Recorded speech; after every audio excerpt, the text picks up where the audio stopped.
Selamat bertemu kembali di channel AA Orchid. Kali ini saya sedang melakukan kegiatan pemindahan anggrek vanda dari media lama ke media baru. Bagaimana langkah-langkahnya? Ikuti terus video ini.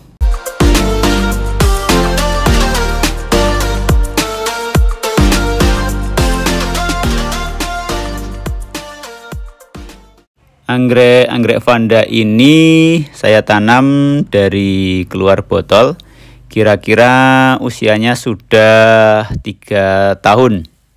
Anggrek vanda memang memerlukan waktu yang cukup lama untuk berbunga dari keluar botol.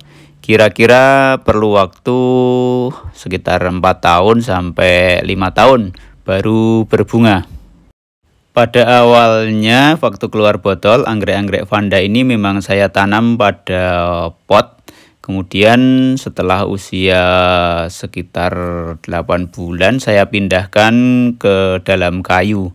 Saya tempelkan dalam kayu, tujuannya agar media tidak terlalu asam karena prosesnya yang lama, pertumbuhannya yang lama, dan media tidak lapuk dan mengakibatkan busuk pada akar atau akar terkena kontaminasi oleh penyakit.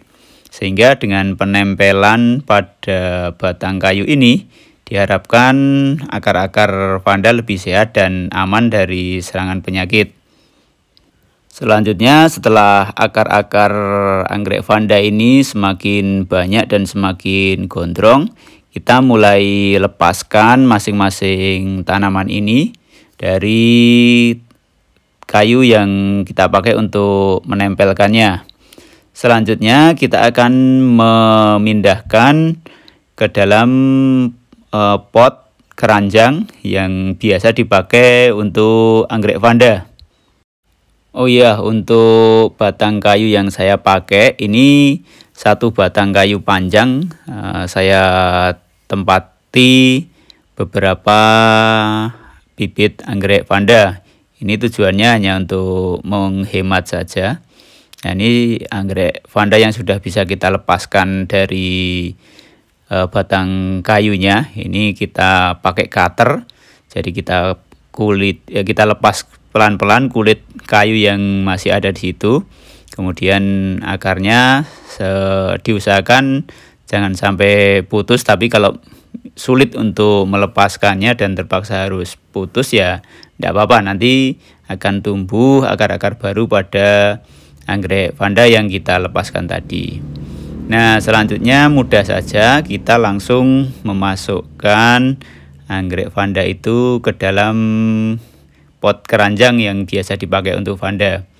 Jadi di pot keranjang ini tidak ada media sama sekali, karena anggrek kan tanaman epifit dan bisa menggantungkan makanan yang didapatkan dari udara.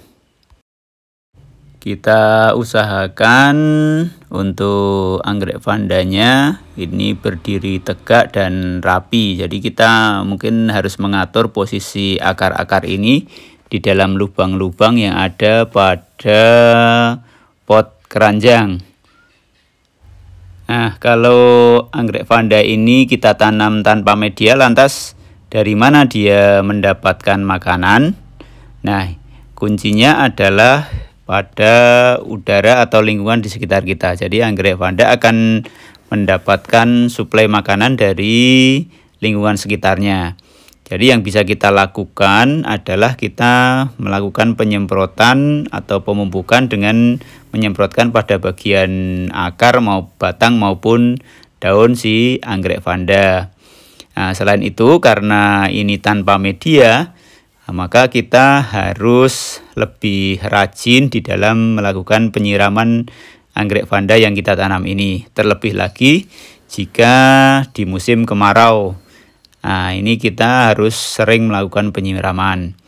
Jika lingkungan kita cukup lembab dan mungkin pada musim hujan, anggrek-anggrek kita juga terkena hujan, maka mungkin penyiraman tidak perlu dilakukan karena sudah tercukupi oleh air hujan.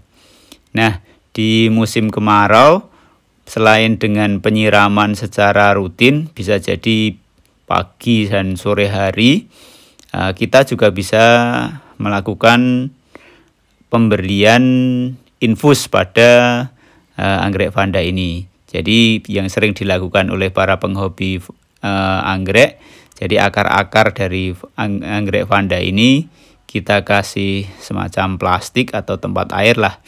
Ya, di dalamnya kita celupkan akar-akarnya sehingga dia dapat asupan air dan nutrisi dari infus yang kita berikan. Kalau kita mungkin tidak sempat melakukan penyiraman atau anggrek-anggrek kita mau kita tinggal dalam waktu yang lama di musim kemarau.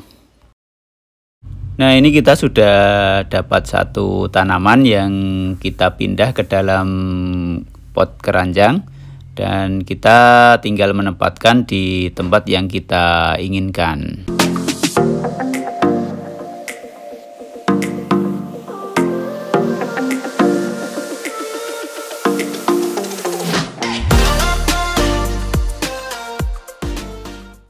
Nah, langkah yang sama kita lakukan untuk anggrek-anggrek vanda yang lain.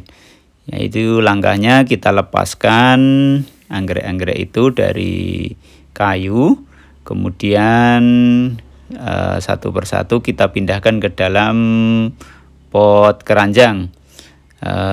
Caranya dengan melepaskannya dengan menggunakan cutter atau alat bantu yang lain yang intinya lebih memudahkan kita melepaskan akar dari kayu-kayunya. Nah, kalau kayunya sudah lapuk biasanya akan lebih mudah untuk melepaskannya karena sudah remuk, sehingga kita tinggal memisahkan akar dari batang kayu yang sudah rapuh itu.